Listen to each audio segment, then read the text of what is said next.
Hello, my name is Katie. Welcome back to my channel. I am here today to talk about my favorite nonfiction reads of 2021.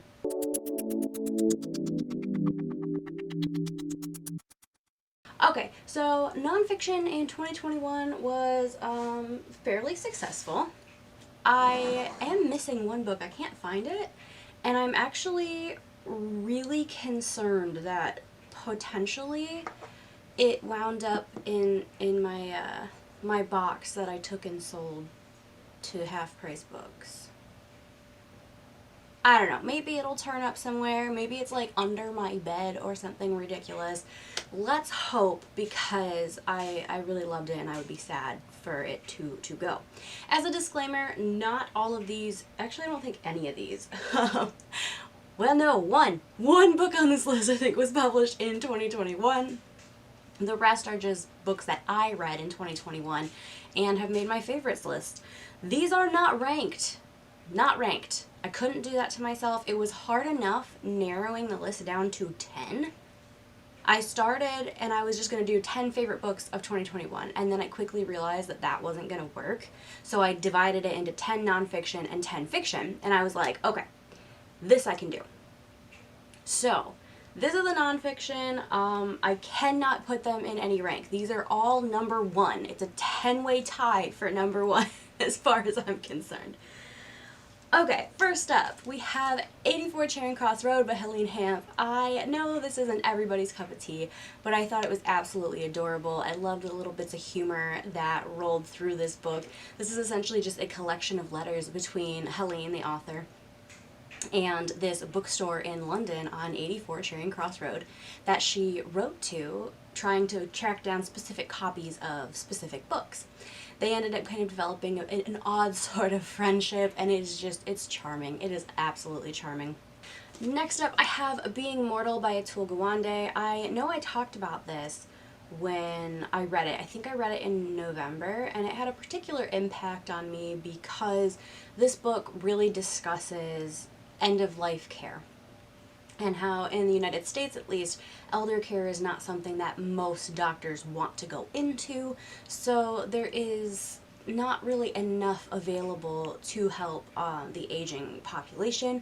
He also discusses how in, you know, his home country, I guess, where his parents immigrated from, which was India, how elder care, I totally kicked my camera, I'm sorry, how elder care differs there from America, and it really packed a punch. He also gets into like terminal illnesses and just talking to your loved ones and making sure there's a plan in place and knowing what their wishes are, even though it's an uncomfortable subject.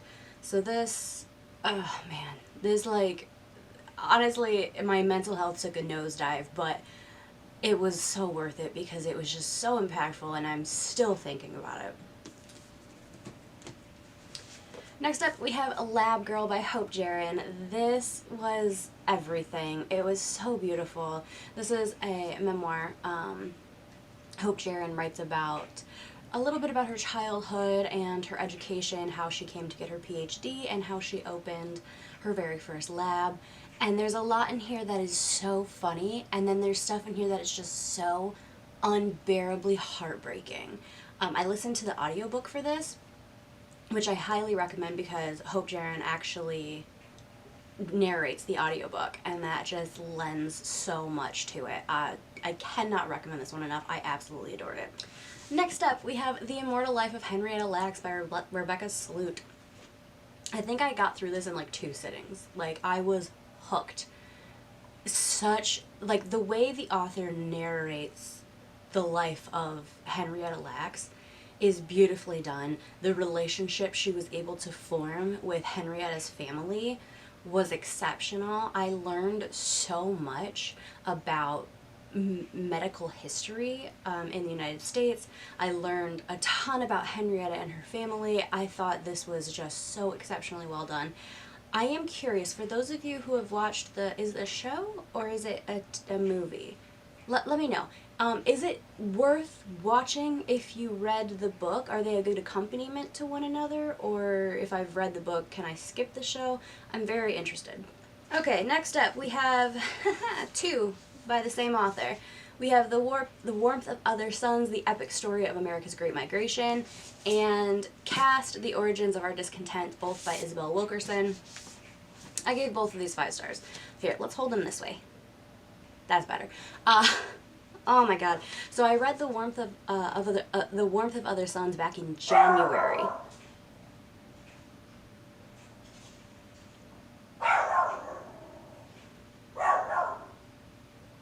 She's not gonna stop. I'll be back in a minute. Okay. I think she chilled out. So let's get back into what I was saying. Isabel Wilkerson, probably my favorite nonfiction author. Yeah, definitely up there. She's one of the few that I've read more than one book from. Eric Larson is another one on that list, but The Warmth of Other Suns I read in January of 2021, and it stuck with me all year. I was constantly recommending it to people. I was constantly commenting on other people's videos, encouraging them to read it if it was on a TBR or whatever. I absolutely adored it. This is done so well.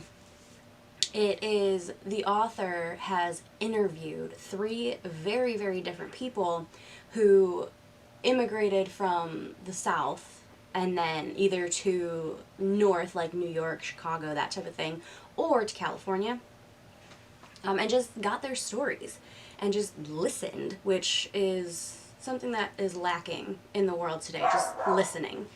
Oh my god.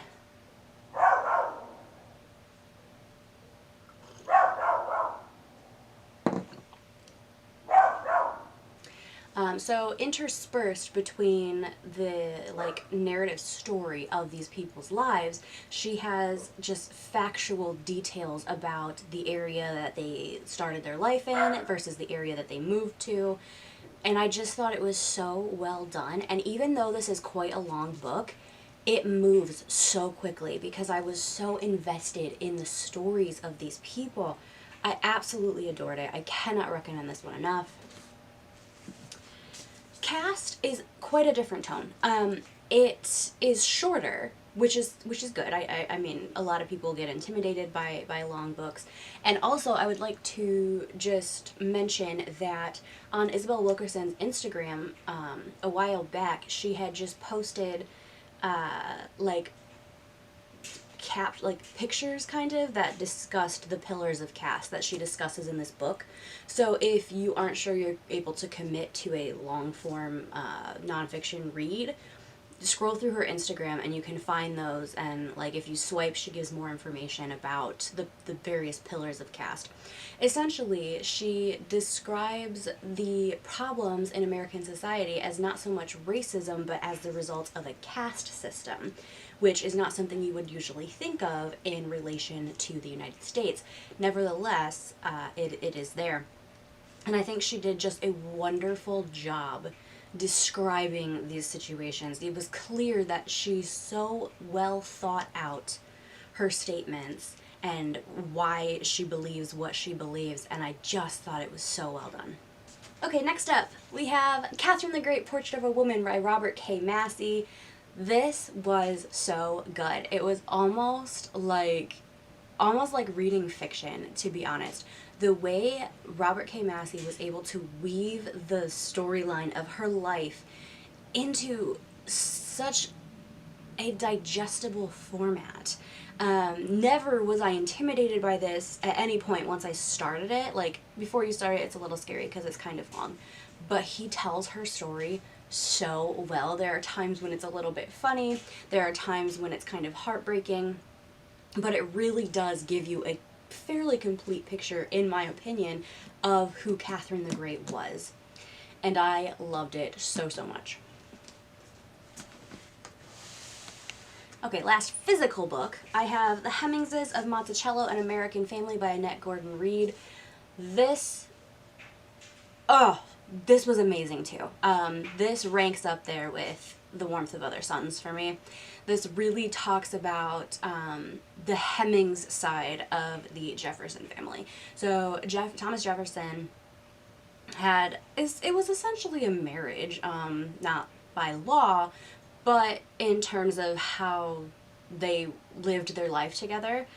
with a slave called Sally Hemings. She was quite young when this affair started, and she bore him several children.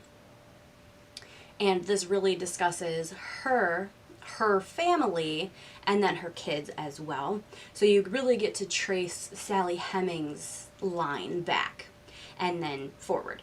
And I thought it was so well done. It talks so in depth about how the slave experience was not a one-size-fits-all, and different people had different reactions to things, and that to look at Sally Hemings as the poor little slave girl who had no choice isn't really accurate, and she discusses why that picture is maybe not the best way to portray her, and that it's really important when looking at the actions of various people in slavery to not just chalk it up to, well, they didn't have any choice, so it is what it is. Like, to really look at the matter and consider the fact that there were times when they did make choices of their own. Like, don't take that little bit of autonomy away from them. And I thought it was handled so beautifully. I loved every second of this book. Okay, the final two. I have The Unwomanly Face of War, An Oral History of Women in World War II by Svetlana Alexievich. Do I have enough room here for a cover? There, okay. This broke my heart. Never in my life have I hated war. So, like, absolutely abhorred everything about it than I did while reading this book. Svetlana Alexievich just went and, like, this is what, she just went and talked to people. She just asked questions. She took an interest in the lives of these Russian women who had participated in some way, shape, or form. A lot of them were straight up on the battlefield, and she talked to them about their struggles, and she just wanted to know what was hard, what worked, what didn't. And then she goes into the discrimination they would face while fighting for their country, but then also the discrimination they would face when they came back home and they were no longer seen as desirable women. So heartbreaking, so powerful. For this one, I really recommend the audiobook because they have various narrators telling the various women's stories, and it was so impactful. Okay, the final book, and this is the one that I own somewhere, but it's lost currently, and that is The Woman They Could Not Silence, The Timeless Story of an Outspoken Woman and the Men Who Tried to Make Her Disappear by Kate Moore. I suspect The Radium Girls by Kate Moore was on 2020's favorites list, and this year The Woman They Could Not Silence has made the list as well. Such an excellent story.